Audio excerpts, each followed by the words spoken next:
To understand the daily media diet of an 8th grader, you have to look at the sheer volume of information they process. They are hit with a relentless, high-speed barrage of digital claims from the minute they wake. These students possess high digital literacy when it comes to navigating platforms and algorithms, yet when confronted with an emotional claim, they often lack the tools to pause and check the facts. Take this viral post.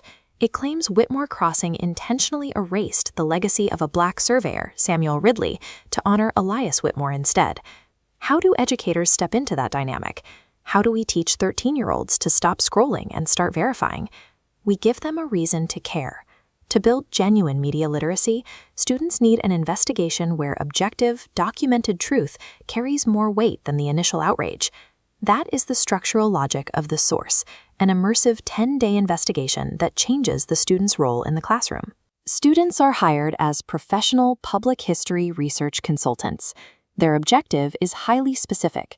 They must evaluate the viral claim and recommend accurate, heavily scrutinized language for a new town history marker. Shifting students from consumers of media to accountable investigators generates intrinsic motivation. They have a job to do, and the results matter.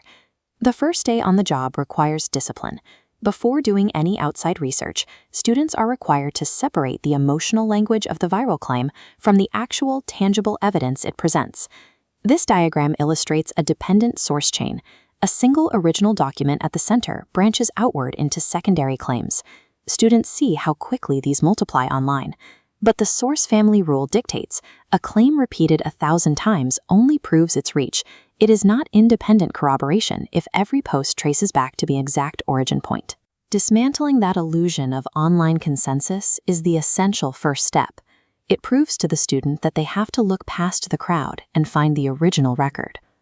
On days 3 and 4, the investigation moves past the internet and down into the town's physical historical archives. We ask them to compare a modern secondary interpretation against the raw primary record. On the left is a neatly typed archive catalog note from 1978. On the right is the actual handwritten 1847 townsite survey it references.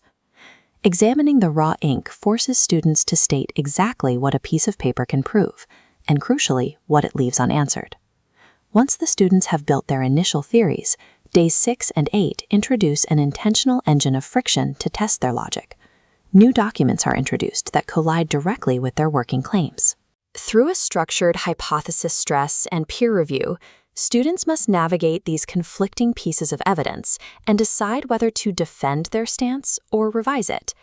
Engineering this specific cognitive friction ensures that their final arguments rely on objective data rather than the assumptions they held at the beginning of the week. There is a specific twist to how this simulation resolves. It contains no hidden preferred option. Siding with Samuel Ridley or Elias Whitmore does not automatically guarantee a passing grade. The final analytical product is graded purely on the accuracy of the evidence cited, the logic of the reasoning, and the student's documented willingness to revise their thoughts. The curriculum explicitly requires students to articulate honest uncertainty. If a gap in the surviving historical record makes a definitive answer impossible, they must document that gap. Evaluating the rigorous process of tracing a claim back to the source removes the pressure on students to guess a teacher's preference. While the investigation demands complex analytical thinking from the students, managing it in the classroom is streamlined for educators. The curriculum arrives as a pre-packaged suite of materials with a numbered guide and a clear 120-point rubric.